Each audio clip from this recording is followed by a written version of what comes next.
करते हैं, देखिए जेडीयू के मुस्लिम नेताओं ने पटना में प्रेस कॉन्फ्रेंस किया और वक्फ बिल पर पार्टी का स्टैंड क्लियर किया। जेडीयू के मुस्लिम चेहरों ने एक साथ प्रेस कॉन्फ्रेंस करके सीएम नीतीश के प्रति अपनी निष्ठा जाहिर की।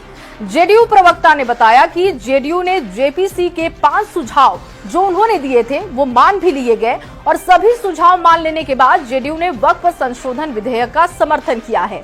आपको रिपोर्ट दिखाते हैं और उसके बाद इस खबर को विस्तार से समझाएंगे।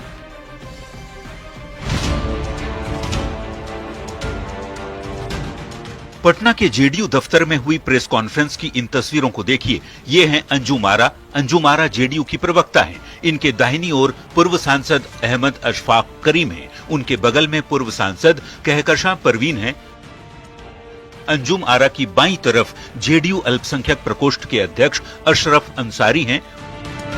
उनके बगल में विधान परिषद के पूर्व उप सभापति सलीम परवेज हैं और उनके ठीक बगल में बिहार राज्य सुन्नी वक्फ बोर्ड के अध्यक्ष मोहम्मद इरशादुल्लाह बैठे हुए हैं। इसके अलावा जेडीयू की इस प्रेस कॉन्फ्रेंस में एमएलसी गुलाम गौस, अफाक अहमद खान और खालिद अनवर के साथ ही मास्टर मुजाहिद आलम और अब्दुल कयूम अंसारी जैसे जेडीयू के बड़े मुस्लिम चेहरा शामिल थे।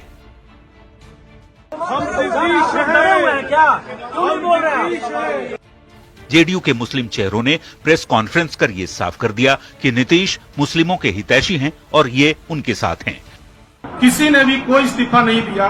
सब लोग माननीय मुख्यमंत्री श्री नीतीश कुमार जी के नेतृत्व में आस्था विश्वास व्यक्त कर रहे हैं और हम लोगों को उम्मीद है कि माननीय मुख्यमंत्री जी जो भी कार्य करते हैं इस समाज के हित के लिए किए हैं। उन्होंने बहुत सारा काम किया है। जेडीयू के मुस्लिम नेताओं ने बताया कि जेडीयू ने जेपीसी को 5 सुझाव दिए थे और सरकार के सभी सुझाव मान लेने के बाद ही जेडीयू ने वक्फ संशोधन विधेयक का समर्थन किया। 5 सुझाव हम लोगों ने दिया था जेपीसी के समक्ष और वो 5 सुझाव बिल में इनकॉर्पोरेट बिल में उसको लाया गया तो हमारी पार्टी ने समर्थन दिया। प्रेस कॉन्फ्रेंस खत्म होने के बाद जेडीयू दफ्तर के बाहर भी इन मुस्लिम नेताओं ने साफ कहा कि वो नीतीश कुमार के साथ हैं। कोई नाराज नहीं है। सब लोग जनता दल यूनाइटेड के सिपाही जनता दल यूनाइटेड के माननीय नीतीश कुमार जी के साथ हैं। मेरे नेता आदरणीय नीतीश कुमार जी हैं। नीतीश कुमार जी का जो भी सुझाव था वो उन्होंने दिया और मैं नीतीश कुमार के साथ खड़ा हूँ। आपको बता दें कि वक्फ संशोधन बिल पर जेडीयू ने सरकार को समर्थन दिया है। दोनों ही सदनों में जेडीयू के सांसदों ने बिल के पक्ष में वोट किया। बिल पास होने के बाद से ही जेडीयू के कुछ मुस्लिम नेताओं की नाराजगी की बात कही जा रही है। प्रेस कॉन्फ्रेंस की तस्वीरों ने अब सब कुछ साफ कर दिया। न्यूज़ 18 के लिए पटना से आनंद अमृतराज के साथ ब्यूरो रिपोर्ट। तो रिपोर्ट आपने देखी और अब आपको खबर समझाते हैं विस्तार से। देखिए, वक्फ संशोधन बिल पर जेडीयू ने सरकार का साथ दिया, जिसके साथ पार्टी के कुछ नेताओं ने इस्तीफा भी दिया और ये कहा जाने लगा कि जेडीयू के मुस्लिम नेता नाराज हैं। इस कयासबाजी के बीच जेडीयू के मुस्लिम नेताओं की प्रेस कॉन्फ्रेंस हुई और पार्टी से नाराजगी की बातों को खारिज कर दिया गया। नेताओं ने कहा कि नीतीश में ही उनकी निष्ठा है और वो वक्फ बिल पर पार्टी के स्टैंड के साथ हैं। अब ये जानना जरूरी है कि प्रेस कॉन्फ्रेंस में कौन कौन से नेता शामिल हुए थे और उनका पार्टी या बिहार की राजनीति में क्या कद है। तो आइए इसे भी विस्तार से समझते हैं। जेडीयू के प्रेस कॉन्फ्रेंस में पूर्व सांसद अहमद अशफाक करीम पहुंचे थे।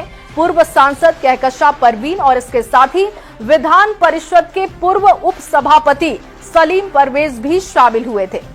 इसके अलावा 2024 में लोकसभा उम्मीदवार और पार्टी के पूर्व विधायक मास्टर मुजाहिद आलम भी पीसी में शामिल हुए थे। इसके अलावा भी जेडीयू के कुछ मुस्लिम नेता पहुंचे थे। इन 3 नेताओं के नाम भी आपको बता देते हैं। देखिए, एमएलसी गुलाम गौस पहुंचे थे पीसी में, अफाक अहमद खान वो भी पीसी में पहुंच गए थे और खालिद अनवर भी प्रेस कॉन्फ्रेंस में दिखाई दिए। बता दें कि गुलाम गौस को लेकर कई तरह की बातें हो रही थी, लेकिन उन्होंने पीसी में शामिल होकर स्थिति को साफ कर दिया कि वो नीतीश कुमार के साथ हैं, क्योंकि लगातार उनकी नाराजगी की बातें सामने आ रही थी। इसके अलावा बिहार मदरसा बोर्ड के पूर्व चेयरमैन अब्दुल कयूम अंसारी, बिहार राज्य सुन्नी वक्फ बोर्ड के अध्यक्ष मोहम्मद इरशादुल्लाह और शिया वक्फ बोर्ड के अध्यक्ष सैयद अफजल अब्बास भी पीसी में पहुंच गए थे। इसके अलावा जेडीयू प्रवक्ता अंजुम आरा वो भी दिखाई दी, जेडीयू के अल्पसंख्यक प्रकोष्ठ के प्रभारी इकबाल हैदर भी पीसी में मौजूद रहे। अब ये जानने की कोशिश भी कर लेते हैं कि हाल के दिनों में किन नेताओं ने जेडीयू से इस्तीफा दिया, क्योंकि ये चर्चा का विषय है, तो उनके नाम भी आपके सामने रख रहे हैं। देखिए, राजू नैयर, मोहम्मद नवाज मलिक, कासिम अंसारी और मोहम्मद तरबेज सिद्दीकी अली के साथ कुछ और नेता हैं जिनके इस्तीफे देने की खबर सामने आ रही है, लेकिन पार्टी की तरफ से कहा जा रहा है कि इनका कद कोई बहुत ज्यादा नहीं है, इसलिए चर्चा का विषय नहीं होना चाहिए। पार्टी का कहना है कि इस्तीफा देने वाले नेताओं में कोई भी बड़ा नेता नहीं है। ऐसे नेताओं को पार्टी के अंदर भी लोग नहीं जानते। जिस कयूम अंसारी को लेकर खूब बातें की जा रही हैं और चर्चा हो रही है, वो कयूम अंसारी 2020 का चुनाव जेडीयू से नहीं लड़े थे और कयूम अंसारी को 500 के करीब वोट भी मिला था। मतलब इस्तीफा देने वाले कोई बड़े नेता शामिल नहीं है। वक्फ